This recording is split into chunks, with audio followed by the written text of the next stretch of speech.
아주 직관적으로 아실 수 있게끔 베이스라고 해놨는데 저게 뭐냐면 한번 설치해보다가 문제 생기면 또 다시 깔고 싶잖아요. 또 다시 구성하고 싶고 막 그런데 앞서 오전에 했던 것처럼 그 소프트웨어 그룹까지 기본 설정되어 있는 거를 이미지를 베이스로 놔둔 거예요. 실제 설치하는 거는 저는 이 머신을 안 쓰고 얘를 마우스 오른쪽을 눌러보시면은 VM이 꺼진 상태에서 마우스 오른쪽을 눌러보시면 복제가 있어요. 그래서 복제할 때 딴 건 모르겠는데 여기 맥 주소 정책에 가보면 혹시라도 두 개를 동시에 켤 수 있으니까 뭐 시스템이 다운되거나 문제되는 건 아니에요. 그런데 맥 주소를 그대로 똑같은 걸로 복사해버리게 되면 두 개를 동시에 붙이면 통신에 이상이 생길 수 있겠죠. 네트워크 구성이 되더라도. 그래서 복제할 때에 모든 네트워크 어댑터의 새 맥 주소 생성 이 옵션만 신경 쓰시면 되고요.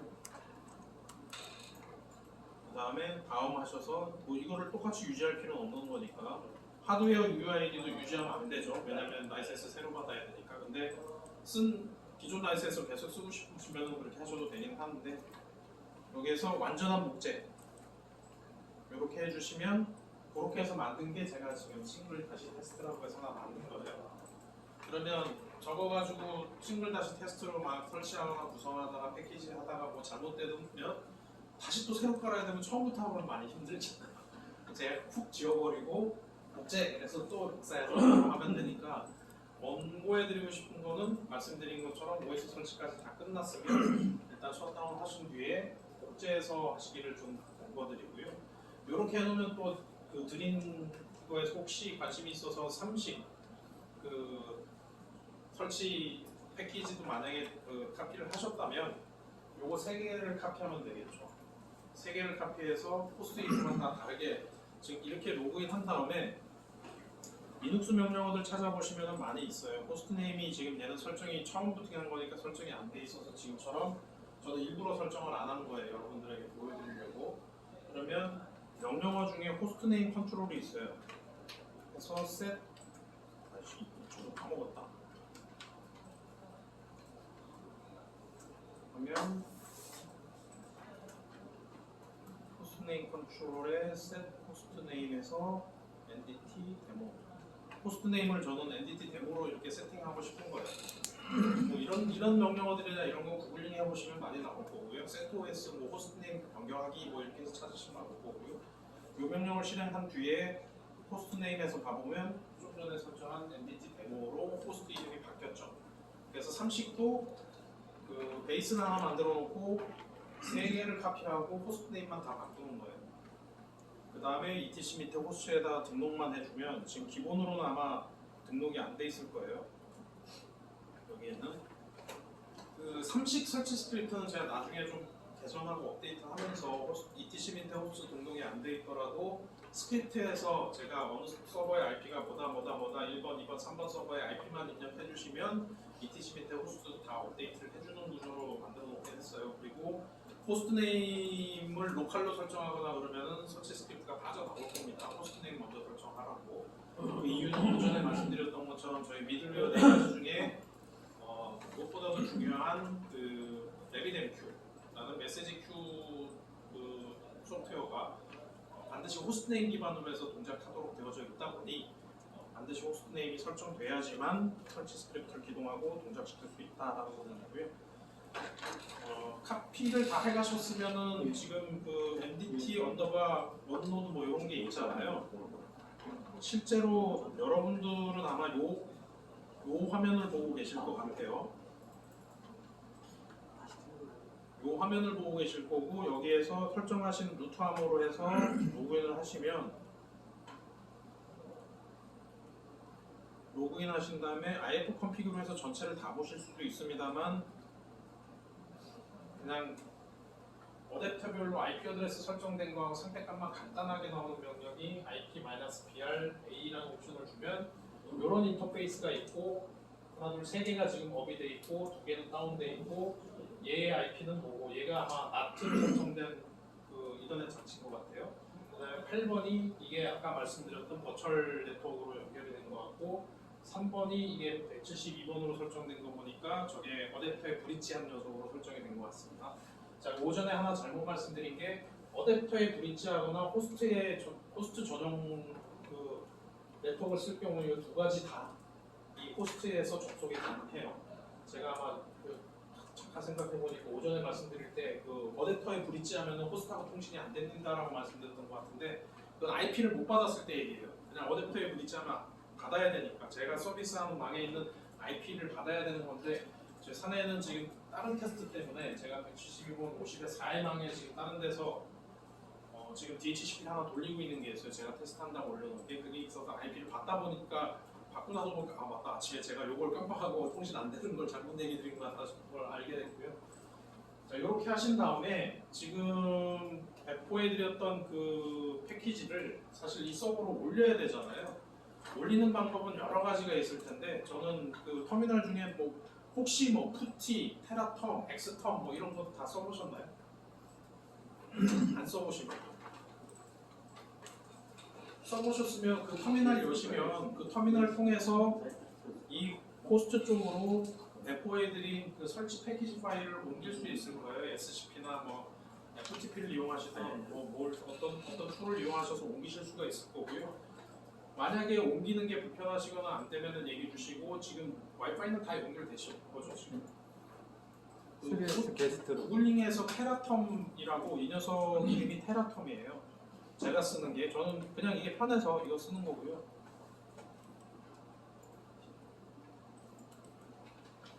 테라텀 다운로드 하면은 이런 식으로 해서 뭐 다운로드 할 수 있는 게 있을 거예요. 많이 바뀌었다.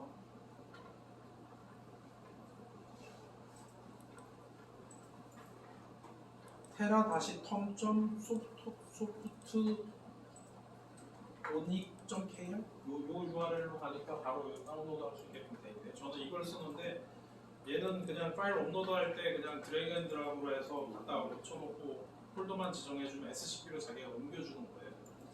그래서 이렇게 옮기시면 되고요. 혹시 뭐 옮기는 게 불편하시거나 안 옮겨주시는 분들은 잠시 뒤에 저한테 좀 얘기를 해주시고요.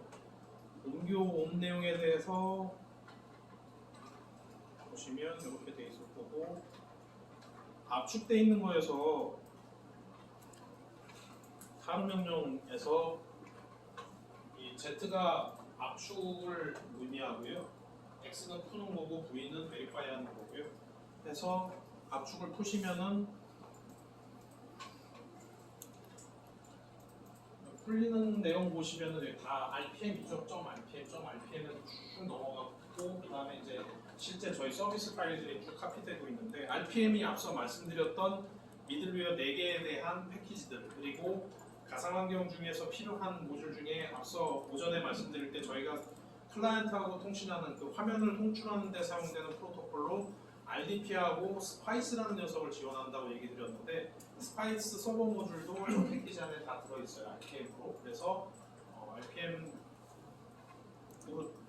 설치하시거나 따로 하시거나 이거 일식, 삼식 설치 가이드 문서가 있긴 한데 사실 좀 부족하거나 좀 누락되거나 좀 빠진 부분들이 있어요. 그래서 그 문서는 공유는 드릴 텐데 그 문서의 내용을 맹신하시면 안 됩니다. 그걸 참조하셔서 이렇게 하는 거구나라는 거는 참고하시되 실제 하는 방법에 있어서는 일부 환경에 따라서 약간씩 틀릴 수 있으니까 그런 점 감안하셔서 운영하시면 될 거고요. 압축을 다 푸시고 나면 그 압축 파일명하고 똑같은 MDT 언더바 폴더가 하나 생길 거고요. 이 폴더 안에 가 보시면은 install.sh라는 녀석이 있고 readme.txt가 있어요. 그래서 readme를 보시면은 이게 가이드가 install.sh를 실행해라. 그러면 네트워크 세팅하고 NDT를 설치해 줄 거다. 그리고 그게 다 끝나고 나면 LVM을 크리에이션 해야 되는데 지금은 LVM을 크리에이션 할 디스크를 저희가 안 붙인 상태예요. 그 VM에서 여기서 가상환경에서 그러니까 고객사 환경이나 이런 데에는 디스크가 또 더 있겠죠. 예를 들자면 이런 거죠. 블락 디바이스를 좀 리스트를 해보면은 지금 SDA 하나만 있잖아요. 지금 이 녀석이 얘는 롬이고요. SDA가 하나밖에 없잖아요. 디스크가. 그러면 DV에 SDA 하나니까 물론 이 녀석을 뭐 파티셔닝을 해서 LVM을 따로 만들 수도 있겠습니다만 고객사 환경은 대체적으로 OS 디스크하고 서비스 디스크를 나누기 때문에 아마 DV 밑에 다른 그 디바이스명으로 해서 하드 디스크가 몇 개가 더 붙어 있을 거예요. 여기에 몇 개 더 붙이는 방법을 우선 간단하게 말씀드리면 아니야 켜져 있는 데서도 되는지 모르겠어요.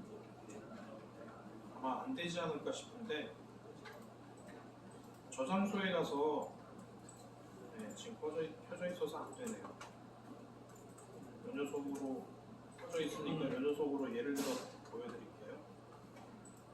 저장소에 가셔서 얘도 꺼져 있는 걸로 보여드릴게요. 좀 전 거는 제가 실행 중인 상태를 저장을 해놨거든요.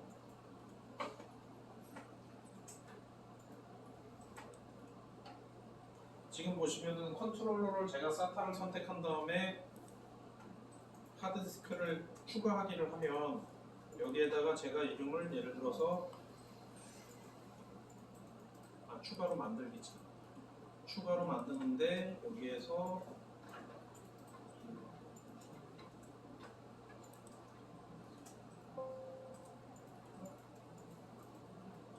만들기. 죄송해요. 만들기로 하면은 아까 처음에 우리 그 호스트 만들 때하고 똑같죠. 동적 할당 크기에서 이때는 실제로 제가 VM을 만들 거기 때문에 VM의 OS 디스크 사이즈를 감안하셔서 만약에 10기가짜리를 뭐 한 3개를 만들겠다고 쓴다면 뭐 조금 여유있게 32기가 정도로 해서 만들기 하시고 만들어진 양이 자동으로 되기 때문에 선택을 해주시면 지금 보시는 것처럼 디스크가 하나가 더 붙죠. 이 녀석을 부팅하게 되면은 DV에 SDA가 있고 DV에 SDB가 생길 거예요.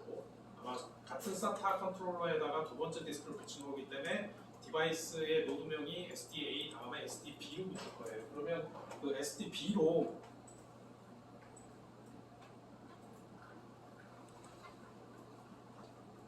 이번에 있는 LVM 크리에이션에서 F디스크 하신 다음에 디바이스명에 이제 여기가 SDB가 되겠죠.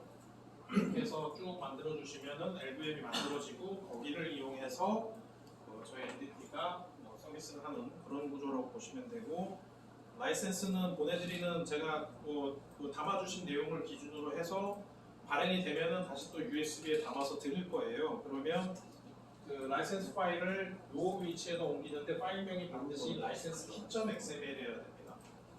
이렇게 해서 옮겨주신 다음에 나중에 서비스 스톱하고 스타트 해주시면 라이센스가 켜지고 꺼지는데 라이센스 관련해서 나중에 저 지점 가면 한 가지 더 코멘트를 드릴 텐데 먼저 말씀드리면 요 네트워크 브릿지 밑에 봐보면 바라는 VAR이라는 폴더가 있을 거고 설치한 다음에 라이센스 기동도 안 하시는 상태에서 이 바 밑에 갔는데 뭔가 파일이 있다. 예를 들어서 license.pid라든지 이런 파일이 있다면 그 파일을 다 지우셔야 됩니다. 다 지우셔야 새로 넣은 라이센스 기준으로 서비스가 정상적으로 기동되고 수동되고 하는 거니까 그 부분만 참조해 주시고요. 지금 리드미에서 하나가 빠진 게 그 부분이에요. 간혹 배포할 때 저희가 실수해서 그 바 밑에 내용이 없는 파일을 패키징을 해서 넣어드려야 되는데 포함이 돼 있으면 그 녀석도 같이 카피가 되다 보니까 참고로 얘기 드리면 그 .pid 파일은 결국에 서비스가 기동되면 다 기동된 서비스의 프로세스 아이디를 담아놓는 거예요. 근데 그 이미 기동돼 있는 뭐 프로세스가 있는 것처럼 돼 있다 보니까 여기서 스타트를 하라고 해도 제대로 그 PID 파일을 못 만들고 이미 있다 보니까 못 만들어서 서비스는 동작하고 있는 걸로 보이지만 실제 프로세스는 그게 아니다 보니까 라이센스를 인지를 못해요. 그래서 처음 하셨을 때 반드시 그 부분을 삭제하고 진행하셔야 된다.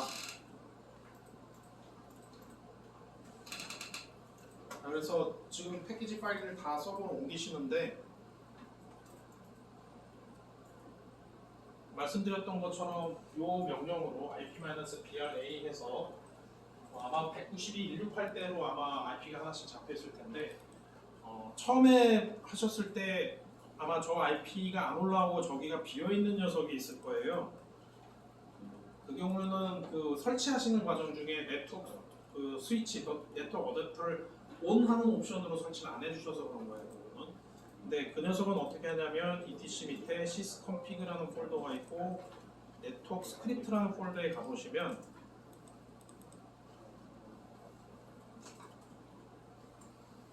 자, 폴더 위치는 제가 폰트를 좀 더 키울게요.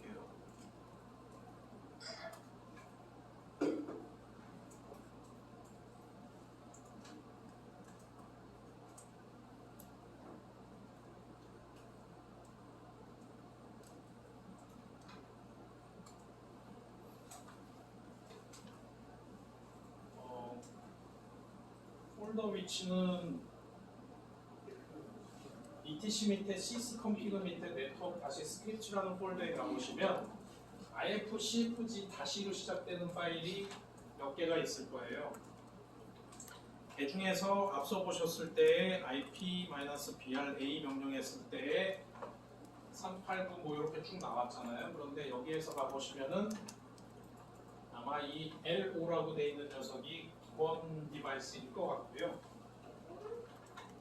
그래서 혹시라도 예를 들어 ENP0S3인데 여기 IP가 안 올라와 있다.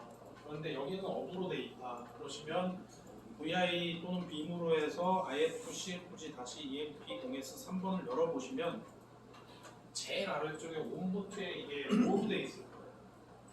이게 처음 설치하실 때 네트워크 설정에서 호스트 네임 설정해 주시는 그 화면이 있을 때에 그 네트워크 카드를 선택하셔서 오른쪽 보시면은 이게 온이냐 오프냐라는 버튼이 있는데 디폴트가 아마 오프여서 그거를 처음 해보시거나 잘 모르시면 그냥 그 상태로 하셨으면 얘는 켜려고 하지만 실제로 설정값에서 온이 아니라 오프로 돼 있다 보니까 켜지지 않은 상태인 거예요. 그러면 이 파일을 여셔서 제일 아래쪽에 가셔서 온부트를 yes로 바꿔주시거나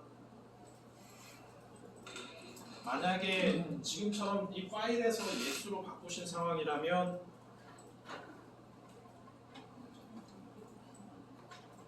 네트워크 서비스 자체를 리스타트를 해줘야지만 저 파일에서 변경된 설정 값으로 기동을 할 수 있기 때문에 파일에서 바꾸시면 이렇게 해주시면 되고요.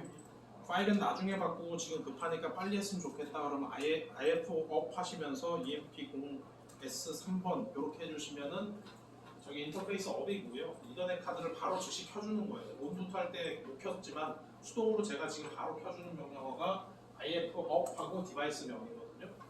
내지는 VI나 빔 에디터로 이 파일을 여셔서 제일 아래쪽에 있는 온부트 옵션에 만약에 온부트가 yes로 안 돼 있으면 no로 돼 있으면 그 녀석을 yes로 바꾸신 다음에 시스템 컨트롤해서 서비스를 리스타트해라. 어떤 서비스나 네트워크 이렇게 해주시면 그 파일에서 변경된 설정 값으로 인터페이스를 재설정하면서 서비스가 기동되기 때문에 그 이후에 IP-BRA 해보시면 이렇게 IP들이 다 할당이 될 거예요. 그러면 할당된 IP 중에 192.168로 시작되는 IP 쪽으로 저처럼 이렇게 설치한 테라텀이라든지 푸티 같은 녀석으로 해서 접속하신 뒤에 앞서 그 USB로 카피해 가신 패키지들 복사하시고 복사 완료되어지면 압축을 푸시면 저처럼 준비가 된 상황이 되고 그 내용 중에 혹시 모르니까 리듬이 한번 좀 읽어보시고 그리고 자 여기까지 말씀드리고 혹시 질문 궁금하신 사항 있으세요? 지금 제가 얘기 드리는 대로 진행이 지금 잘 안 되고 있거나 잘 모르겠다. 뭔 얘기하는지 못 알아먹겠다. 제가 좀 말을 되게 어렵게 하는 스타일이어서 항상 혼나요. 쉽게 좀 하지 뭐 이렇게 어렵게 얘기하냐고 그래서 잘 이해가 안 되시는 부분들 분명히 있으실 수 있어요.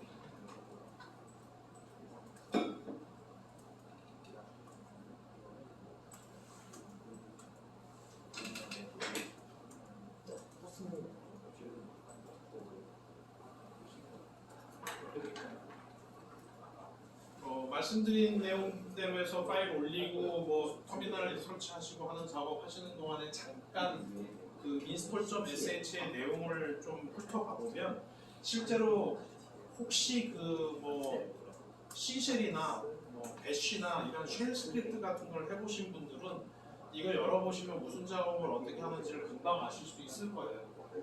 화면에다가 무슨 메시지를 뿌려줘서 뭘 물어보냐면 그 인셜 셋업 할 때에 네트워크 셋업도 같이 하시겠냐라고 해서 저기서 yes 하면은 앞서 말씀드린 BR0를 세팅하는 작업을 들어가게 돼요. 그래서 이게 이게 yes면 요 작업을 하는 거고, 그래서 네트워크 컨피그레이션 할 거고, 네트워크 디바이스가 뭐가 있다라고 해서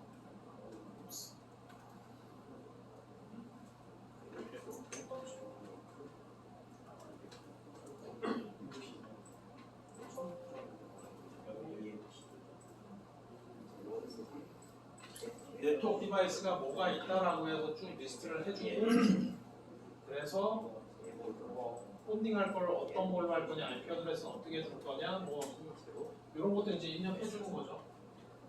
입력해 주면은 그 다음이 파일을 카피하는 작업들이 일어날 거고요. 그래서 기본으로 폰딩이나 아니면 브릿지하는 파일, 브릿지 설정해주는 스크립트 파일들이 이 폴더 안에 들어가 있어요. 앞서 제가 네트워크 설정할 때 말씀드렸던 ifcfg-emd 뭐 어쩌고저쩌고 그것도 기본 포맷이 다 있어요. 그 기본 파일을 가지고 와서 입력된 값으로 바꿔치기 해줘요. 물론 이제 그 기본 포맷에다가 값을 바꿔치기 해주기 위해서 그 스크립트 안에 변수로 넣어놓는 거죠. 그래서 뭐 예를 들자면 이 명령이 바꿔치기 하는 명령이에요. SED라는 게. 그래서 그 어떤 파일이냐, ifcfg에 여기 넘버라고 나오는데 이게 위에 저희가 입력했던 요 값이잖아요. 요 디바이스 파일에 대해서 그 안에 이렇게 설정되어 있는 데를 요걸로 내용을 바꿔라 라고 명령을 내려서 ifcfg 파일을 설정을 해주는 거고요. 그래서 지금 봐보니까 네트워크 카드 두 개를 폰딩한 다음에 그걸 브릿지로 만드는 것 같아요. 여기는 뭐냐면 카드 두 개를 각각 이더넷 카드를 딱 각 카드에 케이블을 연결하고 얘를 폰딩을 하는 순간 얘가 예를 들어 원지 케이블을 꽂았으면 폰딩하는 순간 2G 밴드위스가 나오는 거잖아요. 2G 밴드위스 내지는 4G, 3G, 4G 뭐 이렇게 더 늘리기 위해서 폰딩을 하고 그걸 브릿지로 만들어주는 그 구성으로 지금 여기 스크립트에는 돼 있는 것 같고요. 그래서 뭐 그렇게 설정하고 DNS도 그래서 바꿔주고 위에서 받은 DNS 값으로 해서 DNS 값도 바꿔주고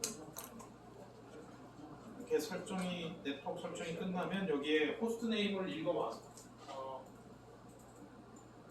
호스트 네임을 입력해주면 여기서 아예 호스트 네임 설정까지 해주네요.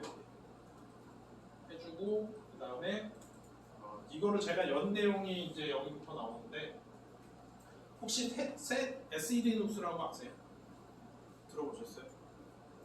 시큐리티 리눅스라고 그래서 시큐리티 레벨이에요.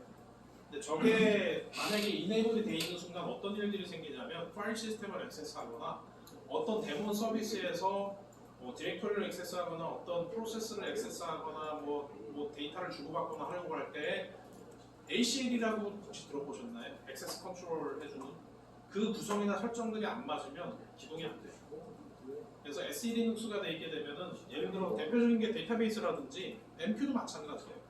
그런 서비스 도는데 예를 들어 MySQL 같은 경우, MariaDB 같은 경우 사용자명이나 그룹명이 아마 MySQL이라는 사용자명과 그룹명으로 사용자가 생성되고 그걸로 오너십이 다 세팅이 될 거예요. 오너라든지 그룹이 다 MySQL로 설정이 될 거예요.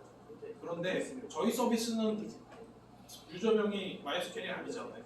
그러다 보니까 MySQL 액세스하는데 SE 리눅스가 설정되어 있으면 SE 리눅스의 설정에 액세스 컨트롤 하는 데에서 MySQL을 이 사용자도 액세스할 수 있게 하고 뭐 이런 부분들이 설정이 다 돼야 돼요.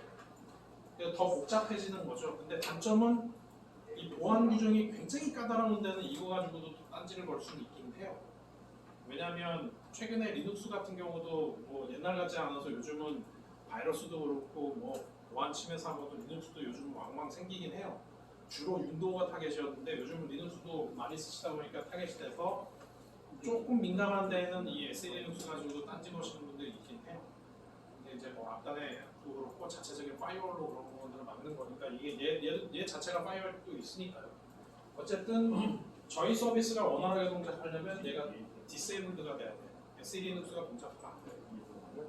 그래서 기본적으로 SE 리눅스를 디저블 시켜놓는 작업을 한 다음에 그 다음에 사실은 이 파이어월을 지금 여기 설정하는 데서 다 스톱 시키는데 원래 권고드리는 거는 고객분 상황에 따라 틀리지만 앞단에 파이어월이 따로 설치되어 있으면 거기서 설정하고 운영하면 되겠지만 그럼에도 불구하고 이 호스트 OS 레벨에서도 파이어월을 운영 설정해라 라고 한다면 이걸 스톱하면 안 되죠.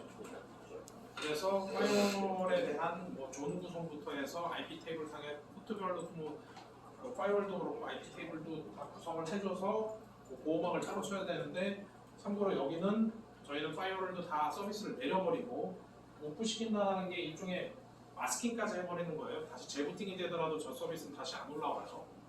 그래서 만에 하나라도 고객분들께서 파이어월 내리지 마라, 파이어월 구성해서 서비스가 되게 해라 라고 하면 앞서 오전에 말씀드릴 때 8443만 말씀드렸는데 저희 서비스 되는 게 지금 관리자가 8443, 유저 앱이 9000번, 그 다음에 클라이언트하고 통신해서 클라이언트하고 뷰어를 보내주고 받고 하는데 그 기본 인증을 비롯한 접속 정보를 통신하는 건 9090, 그리고 보통 뷰어를 보내주는 그 스파이스 뷰어 쪽은 5900번대부터 쭉 나가는 거고요. 그 다음에 RDP 까먹었다. RDP가 세전인데 RDP 요거는 제가 확인해서 알려드릴게요. 5703. 네? 5703.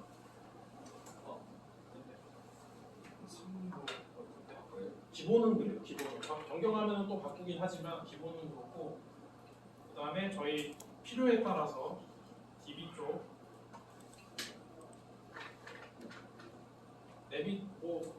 레디스, 마리아, 몽고 포트들 이런 게 쭉 열려야지만 서비스를 할 수 있게 되겠죠. 저 포트 리스트나 이런 부분들은 자료로 따로 다 있어요. 잠깐만요.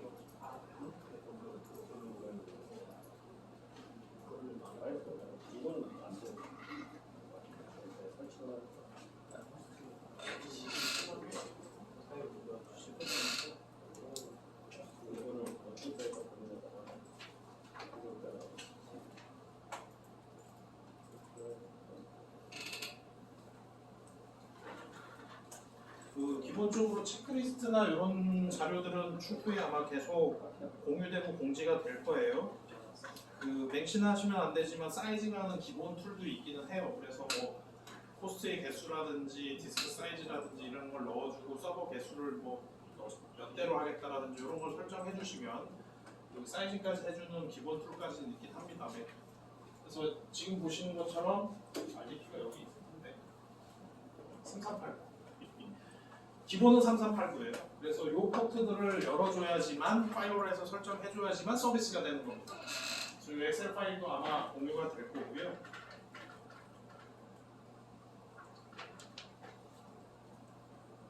그래서 네트워크 설정이 끝나고 나면 서비스 다시 올려주고 그 다음에 리부팅을 할 거냐 말 거냐 확인한 뒤에 끝나고 나면 네트워크 셋업이 끝나고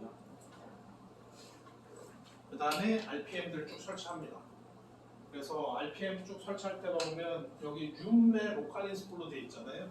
별거 아닌 것 같아도 저 부분들에 대해서 여러분들이 조금 관심을 가져야 되는 부분이 있는데 어떤 케이스냐면 최근에도 그런 일이 있어서 그나마 다행이었었던 게 유무로 처리돼서 그런 부분들인데 저희만 단독으로 들어가서 저희 것만 딱 설치하면 괜찮은데 간혹 보면은 저희 솔루션 위에 다른 솔루션들 막 탑재하는 경우 있죠.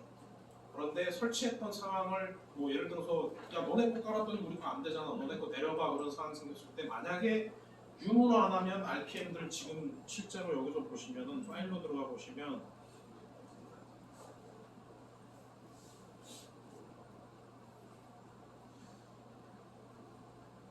140개 RPM을 깔아야 돼요.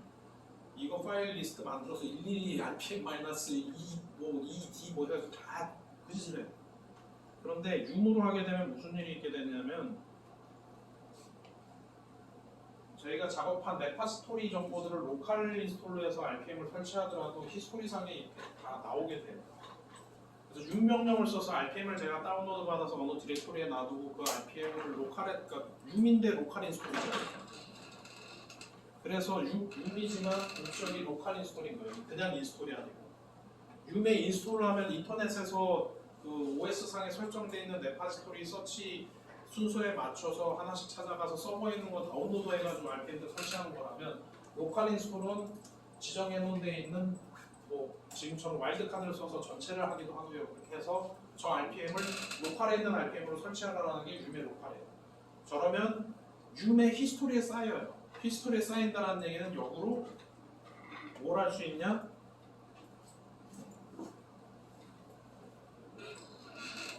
보시면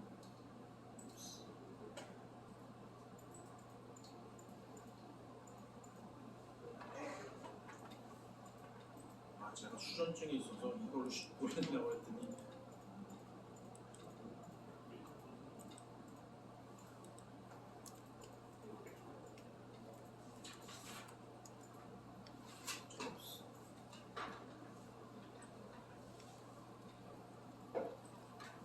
지금 보시면은 명령 중에서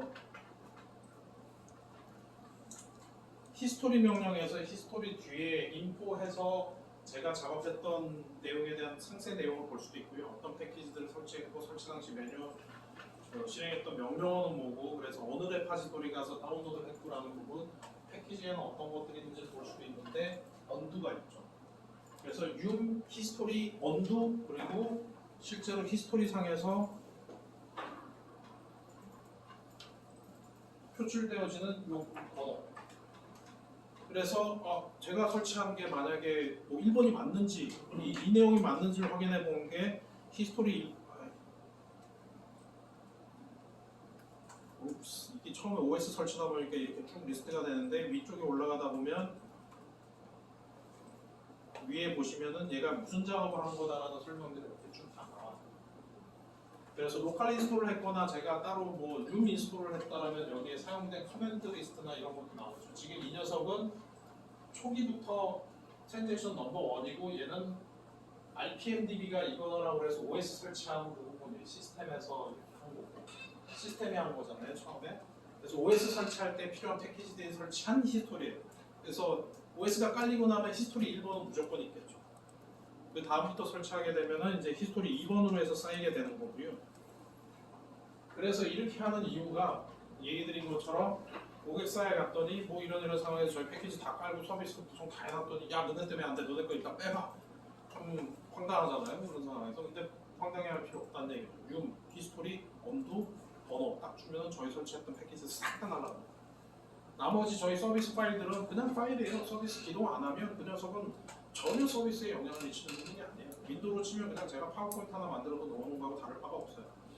그렇다면 쉽게 저 인스톨, 언인스톨을 하실 수 있게 되는 거죠. 그래서 서비스 언인스톨을 하기 위해서라도 로컬 인스톨로 해서 진행을 합니다. 그 다음에 이제 말씀드렸던 미들웨어를 스타트를 해주고 마리아DB 앞에서 RPM에서 마리아DB를 이미 깔았잖아요. 그래서 그 서비스를 스타트를 해주고 체크 컨피그가 뭐냐면 서비스 이네이블을 시키는 거예요. 즉 시스템이 리부팅이 되더라도 마리아DB 서비스는 자동으로 기동해라. 지금 껐다 켜졌는데 마리아DB 안 돌면 저희 서비스 못 돌리잖아요. 근데 저희 서비스는 저거를 이네이블로 해서 자동 기동되게는 저희는 안 해놨어요. 그러니까 조금 더 연구해서 그걸 맞춰야 되는데 저희 서비스는 아까 말씀드린 4개 미들웨어가 다 동작하고 그 다음에 저희 서비스도 순서대로 올라가야 된다고 얘기했죠. 그런데 저희 서비스가 뭣도 모르고 얘가 먼저 올라가가지고 막 서비스를 올리려고 그래요. 근데 보니까 마리아DB도 지금 서비스가 안 돌았어요. 그럼 저희 DB 에이전트 동작도 안 할 거잖아요. 그래서 저희 서비스는 자동으로 올리는 거는 처음엔 넣었다가 문제 없으면 잘 돼요. 안타깝게 간혹 좀 순서가 안 맞아서 오동작을 하거나 이런 부분이 생겨요. 그러다 보니 오히려 장애 상황을 유발하는 케이스들이 좀 있어서 리부팅이 되는 상황이라면 만약에 그게 인지된 상황이 아니라면 그냥 간단하게 스타트하는 스크립트만 구성해 놓는다면 나머지 서비스 다 올라오는 거 확인한 뒤에 그 스크립트만 돌리면 되니까 그래서 자동으로 올라가는 부분들은 다 빼고 수동으로 올리게 돌렸어요. 그래서 여튼 마리아DB 올리고 그 다음